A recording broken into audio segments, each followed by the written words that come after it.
나의 갈 길 다가도록 예수 인도하시니 그의 사랑 어찌 큰지 말로 알 수 없도다. 성령 감화 받은 영혼 하늘나라 갈 때에 영영 부를 나의 찬송 예수 인도하셨네. 영영 부를 나의 찬송 예수 인도하셨네. 아멘. 오늘 하나님께서 우리에게 주시는 말씀은 사무엘하 2장 1절 말씀입니다.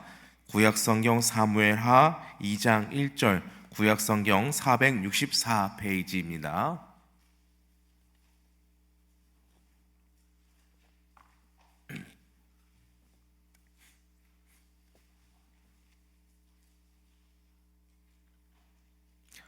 구약성경 464페이지 사무엘하 2장 1절 말씀입니다.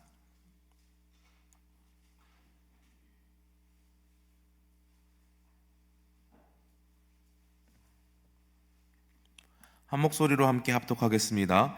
그 후에 다윗이 여호와께 여쭈어 이르되 내가 유다 한 성읍으로 올라가리이까? 여호와께서 이르시되 올라가라. 다윗이 아뢰되 어디로 가리이까? 이르시되 헤브론으로 갈지니라. 아멘.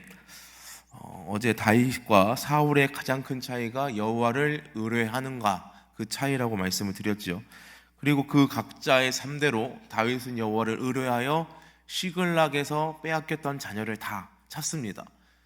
그럼 사울은 어떻게 되었을까요? 사울은 여호와를 의뢰하지 않고 여호와를 신뢰하지 않고 신접한 여인을 찾아가죠. 엔돌의 신접한 여인을 찾아가고 결국 거기서 이 사무엘의 영을 불러냅니다. 사무엘의 영인지 아닌지는 명확하지 않지만 아마 아닌 것으로 예상이 되지요. 그리고 들었던 이야기는 똑같은 이야기입니다. 너희가 다 전쟁에 나가서 죽을 것이다. 그리고 실제로 블레셋의 전투에 임하여서 죽습니다. 사무엘상 31장 6절에 보면 사울과 그의 세 아들과 무기를 든 자와 그 모든 사람이 다 그날에 함께 죽었더라 라고 나옵니다. 사울과 그의 아들 3명이 다 죽습니다. 말기수와 아비나답, 요나단 다 죽습니다.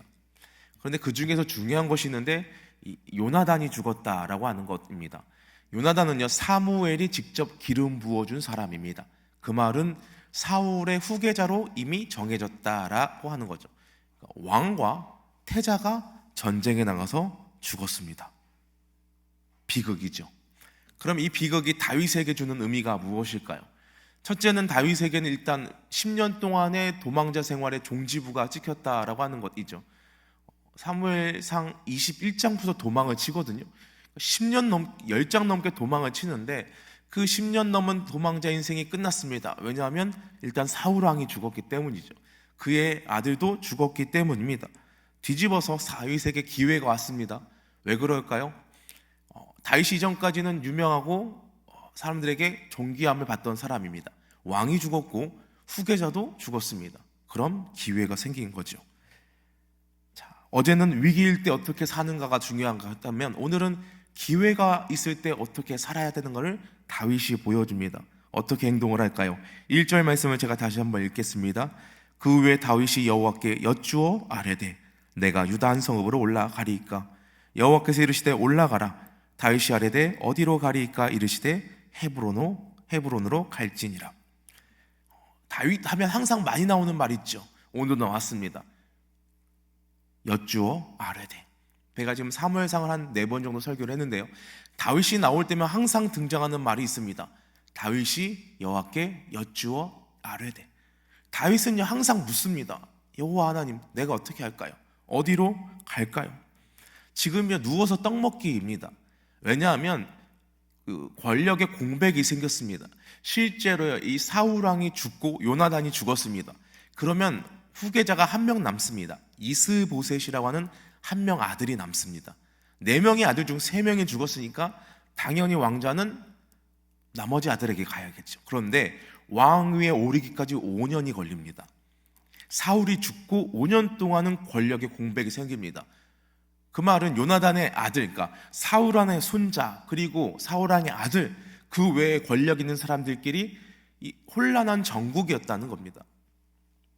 그러니까 결론적으로 따지면 왕 될 만한 사람이 없었다라고 하는 겁니다. 그러면 다윗이 왕 될 수 있는 확률이 올라가죠.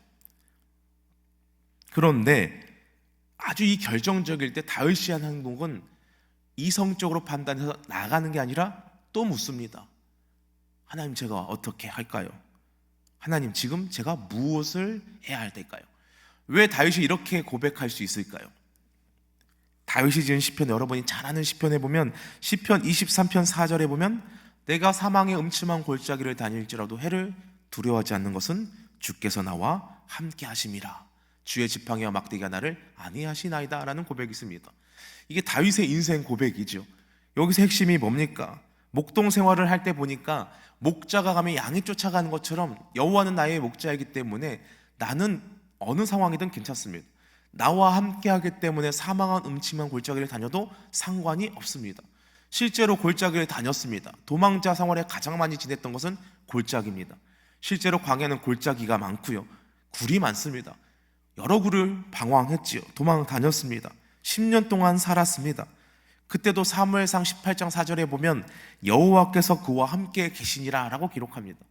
다윗이 확신한 게 뭘까요? 하나님이 나와 함께 하신다. 이 고백이 있기 때문에 여호와를 의뢰하는 겁니다. 어디 있던 간에 붙잡아 주셨습니다. 사망한 음침한 골짜기 있어도 괜찮습니다. 사망한 음침한 골짜기에 있어도 여호와가 함께하니까 괜찮은 겁니다. 다윗도 넘어질 때가 있었죠. 아기스 왕에게 도망칠 때가 있었습니다. 본심은 아기스 왕에게 빌붙는 것이 아니라 블레셋 땅에 숨는 거였습니다. 그런데 상황이 그렇게 되지 못합니다. 사람들이 다 알아보지요. 아기스 왕 앞까지 붙잡혀 갔습니다. 시편 56편에 보면 표제어가 이렇게 써 있습니다. 다윗이 가드에서 블레셋 사람에게 잡힌 때. 아기스 왕에게 원해서 간 게 아니라 붙잡혀 간 겁니다. 살려고 어떻게 합니까? 미친 척 하죠. 나이 40 돼서 미친 척 하는 겁니다. 권리를 다 가졌을 때 침을 흘리는 거죠. 지나고 나서 뭐라고 합니까? 하나님이여 내게 은혜를 베푸소서. 사람이 나를 삼키려고 종일치며 압제하나이다. 그때 그 고백입니다. 너무 괴로웠다라고 하는 거죠. 그래도 벗어납니다. 위기의 순간마다 벗어나면서 다윗이 경험하는 것이 무엇입니까? 아, 하나님이 나를 붙잡고 계시는구나. 나와 함께 하시는구나. 그래서 사울을 죽일 수 있는 2번의 기회가 있어도 죽이지 않는 겁니다. 다윗이라고 해서 어찌 사울을 안 미워하겠습니까? 이 사무엘 상하를 보면 다윗을 평가할 때 아주 위대하게 평가하는 방법도 있고요, 아주 극명하게 교묘하고 정치적인 사람으로 해석하기도 합니다. 이유는 다윗이 했던 모든 행동이요, 정치적으로는 상당히 고단수입니다. 사울왕이 죽었을 때요, 애가를 부릅니다. 왜 애가를 부릅니까? 슬퍼서 부릅니다. 근데 그것을 정치적으로 해석하면 다윗이 그렇게 고백했기 때문에 나머지 베냐민 지파, 사울의 지파가 나중에 다윗을 왕으로 추대합니다. 나중에 가면요, 사울의 군대 장관이 또 와서 귀화를 하려고 합니다. 그가 불의하게 암살당해 죽임을 당할 때도 또 슬퍼하며 웁니다. 슬퍼할 수도 있죠. 근데 결과적으로 그것이 정치적으로 아주 위대한 수가 됩니다. 그래서 굉장히 진보적인 학자들은 다윗을 정치 고단수로 평가하기도 합니다. 실제로 그렇습니다. 다윗의 마음에 왜 분노가 없었겠습니까? 그런데 왜 원수를 갚지 않습니까? 하나님이 함께하기 때문입니다. 옆에서 보고 계시니까 하지 않는 겁니다. 저한테 딸이 6살과 4살짜리 딸이 둘이 있습니다. 이 둘째 딸이요, 말을 못할 때는 싸움이 없었습니다.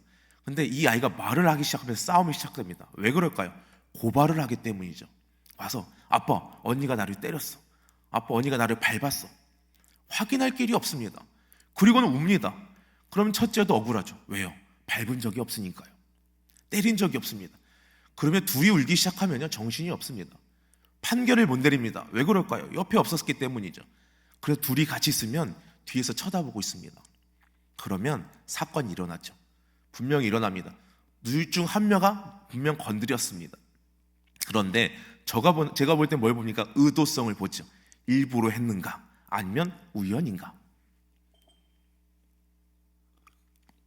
보고 판결을 내려줍니다. 이건 언니가 우연히 지나가다 부딪힌 거야. 그러니까 너도 화내지 마.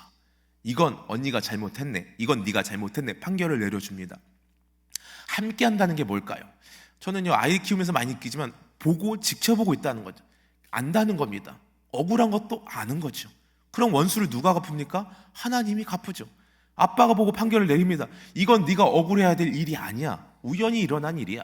아니야, 이건 언니가 잘못했네. 너 앞으로 그러면 안 돼. 왜 가만히 있는 언니를 가서 건드려? 그러면 안 되지. 하나님 우리와 함께 한다는 것은 멀리 계신다는 게 아닙니다. 다 보고 계신다라는 거죠. 다윗이 억울하지만 괴롭지만 그래도 옷자락만 베고 나옵니다. 그의 창과 물병만 들고 와서 멀리서 외치죠. 왕이여, 내가 왕을 죽일 수 있었지만 죽이지 않았습니다. 하나님이 알고 계십니다. 왜 그럽니까? 하나님 옆에서 지켜보고 있으니까 그렇게 말을 하는 겁니다. 그래서 다윗 항상 인생을 이렇게 고백하죠. 시편 118편 6절입니다. 여호와는 내 편이시라. 내가 두려워하지 아니하리니 사람이 내게 어찌할까? 내 편에 계시니까 내가 주님 바라보고 살면 하나님이 나를 지켜주신다. 그러니 사람이 나를 어떻게 할까? 시편 18편 29절의 말씀입니다. 내가 주를 의뢰하고 적군을 향해 달리며 내 하나님을 의지하고 담을 뛰어넘나이다. 내 편이시니까, 나와 함께 하시니까 내가 기꺼이 그 길을 갈 수 있는 겁니다. 그래서 다윗이 묻는 겁니다. 하나님, 제가 어떻게 할까요? 어디로 갈까요? 그러자 하나님이 대답해 주십니다. 1절을 다시 읽겠습니다. 그 후에 다윗이 여호와께 여쭈어 아뢰되 내가 유다 한 성읍으로 올라가리이까? 여호와께서 이르시되 올라가라. 다윗이 아뢰되 어디로 가리이까? 이르시되 헤브론으로 갈지니라. 그래서 하나님이 말씀하시는 것은 어디로 가느냐? 헤브론으로 가라. 헤브론은 유다 지파 땅에 안에 있는 도피성입니다. 헤브론으로 가라고 하는 이유는 총 3가지가 있습니다. 첫째는 도피성이고, 둘째는 레위 지파의 성이고, 셋째는 유다 지파의 성이기 때문입니다. 구약 성경에 여호수아부터, 아니 더 전부터 도피성이라는 것이 있었습니다. 이 도피성은 총 6군데, 이스라엘 요단강 기준으로 왼쪽에 3개, 오른쪽에 3개가 있습니다. 위에서부터 북쪽에 1개, 중간에 1개, 남쪽에 1개 있습니다. 총 6개가 고르게 배분되어 있습니다. 도피성이 있는 이유는 부지 중에 살인한 사람이 도망칠 수 있는 장소입니다. 즉, 살인하면 무조건 죽어야 됩니다. 살인한 사람은 돌로 쳐서 죽이면 됩니다. 혈족이 가서 복수해도 죄가 안 됩니다. 그런데 살다 보면 의도치 않게 사람을 죽이게 될 때가 있습니다. 그러면 도피성으로 도망하여서 거기서 살면 죽지 않습니다. 무죄가 입증되거나 아니면 그 무죄가 입증되지 않아도 도피성에서 사는 날 동안은 생명이 보존받습니다. 하나님께서 다윗에게 도피성인 헤브론으로 가라는 이유는 뭘까요? 첫째는요, 다윗이 사울을 죽이지는 않았지만 여전히 사울의 지파, 베냐민 지파 사람들은 다윗을 원수같이 여깁니다. 그래서 다윗에게 그 생명을 요구할 수가 있었습니다. 원수가 실제로 다윗은 아닙니다. 블레셋 전쟁터에서 죽었습니다. 하지만 사람들이 원한이 생겨서 다윗을 죽이려 할 수 있습니다.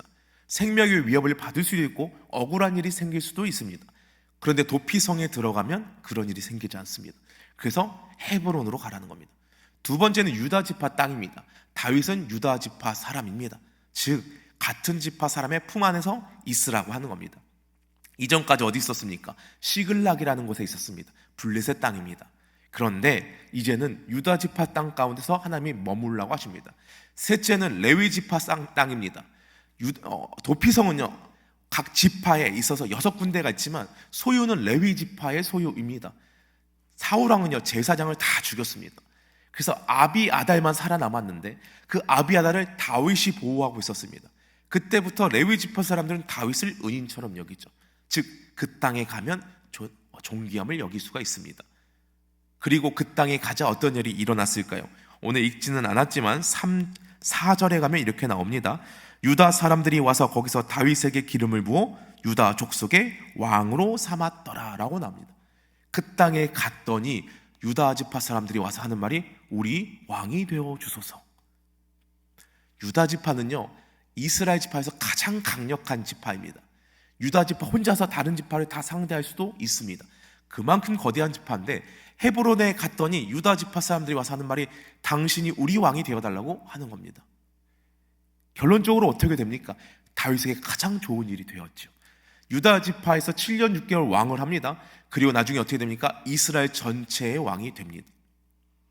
사람이 계획하면 그렇게 할 수 있겠습니까? 아니요. 치열한 정치 투쟁을 벌여야 됩니다. 권력의 공백이 생기긴 했지만 거저 없겠습니까? 여러분 정치를 보십시오. 역사를 보면 반드시 누군가 많이 죽여야 됩니다. 왕이 되려면 그만큼 피를 받고 걸어서야 됩니다. 그런데 아무 피 흘림 없이 왕이 됩니다. 결국 하나님이 가장 좋은 길로 인도하시죠. 다윗이 고백했던 고백이 실제로 삶 속에서 어떠한 놀라운 일을 이루어가는 걸 우리에게 보여주고 있는 겁니다. 오늘 믿음을 가지고 사는 삶, 구원받은 사람에게 하나님께서 약속하십니다. 약속하신 성령을 보이시고 그 사람과 함께 하셨다고 함께 하신다 약속하셨습니다. 오늘 우리가 걷는 걸음에는 하나님이 함께하고 계십니다. 억울한 일, 괴로운 일, 힘든 일 다 알고 계십니다. 보고 계시지요. 그럼 우리가 해야 될 건 뭘까요? 주님, 제가 어디로 갈까요? 제가 어떻게 할까요? 좀 너무 억울한데 어떻게 할까요? 마음이 아픈데요, 주님, 어떻게 할까요? 물어보면 주님이 대답해 주십니다. 가라, 멈춰라, 그 길이 아니다 라고 말이죠. 다윗은 헤브론은 생각도 못했을 겁니다. 그런데 하나님이 다윗이 생각하지 못한 것을 가르쳐 주시죠. 그곳으로 갑니다. 그리고 그곳에서 놀라운 일을 경험하죠.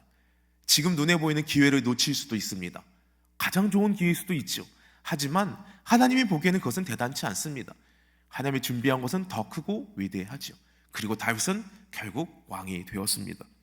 오늘 우리가 믿음을 가지고 주님 앞으로 나아가 고백하시기 바랍니다. 주님, 나와 함께 하시죠. 저는 주님이 함께 하기 때문에 음침한 골짜기를 다녀도 두렵지 않습니다. 주님이 나와 함께 하신다면 그것으로 충분합니다. 주님, 내가 어디로 가리이까? 오늘 내가 무엇을 하리이까? 다윗처럼 여쭐 수 있는 저와 여러분이 되기를 소망합니다. 오늘 말씀 기억하며 함께 찬양하고 기도하도록 하겠습니다. 찬양하라 내 영혼아.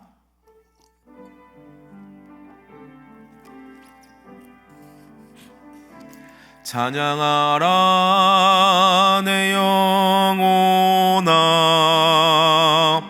찬양하라 내 영혼아. 내 속에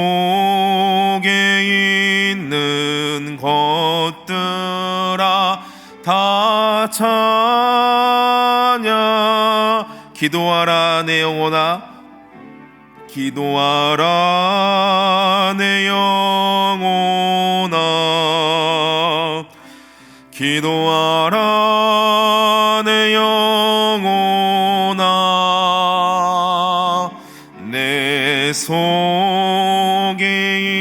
있는 것들아 다 송축하라. 마지막으로 고백합시다. 송축하라 내 영혼아. 송축하라 내 영혼아. 송축하라 내 영혼아. 내 속에 있는 것들아 다 송축하라. 오늘 말씀을 기억하며 함께 기도합시다. 이 시간 우리가 다윗처럼 여호와께 여쭈며 나아갑시다. 나와 함께 하시는 하나님, 오늘 내가 어디로 가야 합니까? 내가 무엇을 행해야 됩니까? 주님, 밝히 알게 하여 주시옵소서. 여호와께서 우리와 함께 하시기에 우리는 두려워하지 않습니다. 사람이 내게 어찌할 수 없습니다. 오늘 나와 함께 하신 하나님을 기억하며 다윗과 같이 믿음의 걸음을 걸어갈 수 있는 우리가 될 수 있도록 붙잡아 달라고 기도합시다. 두 번째로 기도할 것은 캄보디아 의료 선교를 위해 기도하시기 바랍니다. 캄보디아 현재 잘 도착했다고 연락을 받았습니다. 사역이 지금 진행되고 있습니다. 함께 기도할 것은 오늘 진행되는 모든 과정 가운데 특별히 의료 봉사와 집회, 축호 전도를 통하여서 예배된 영혼들을 만나게 하시고 그 땅 가운데 하나님의 사랑과 은혜가 편만하게 증거될수록 붙잡아 달라고 기도합시다. 그 일을 위해 감당하는 모든 선교 팀원들에게 성령의 충만함과 무엇보다도 예수님의 마음을 가지고 복음을 증거할수록 붙잡아 달라고 기도합시다. 마지막으로 기도할 것은 오늘 여러분의 삶 가운데 동행하는 하나님의 이름을 높이 송축하며 기도합시다. 전능하신 하나님, 위대하신 하나님, 나를 사랑하시고 세상을 통치하시는 하나님, 영광을 받아 주옵소서. 오늘 이 기도의 가운데 주님 영광 받아달라고 이 세 가지 기도 제목 가지고 함께 통서로 기도하며 나아가겠습니다. 하나님 아버지 감사합니다. 오늘도 주님 앞으로 나아갑니다.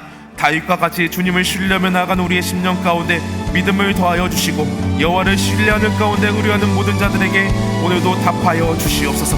주님, 내가 멈추는 것이 낫습니까? 여호와를 신뢰하며 걷는 것이 맞습니까? 어리석은 우리의 인생 가운데 어린아이와 같은 우리의 삶 가운데 주여 응답하여 주시고 내 길을 밝히 보여주시옵소서. 주님, 내가 주님을 신뢰하며 의뢰하며 나아갑니다. 주여 다윗과 같이 나와 함께하는 여호와를 바라보며 나아갑니다. 주님, 나와 함께 하시지요. 나와 동행하신 나의 아버지 하나님, 여호와 이름을 부르며 나아가니 오늘도 우리의 삶 가운데 주의 선함을 받고 알게 하여 주시옵소서. 주님, 우리의 인생 가운데 아무것이 보인다 하지 않지라도 주님이 내 가운데 가장 좋은 것을 이루실 줄로 믿습니다.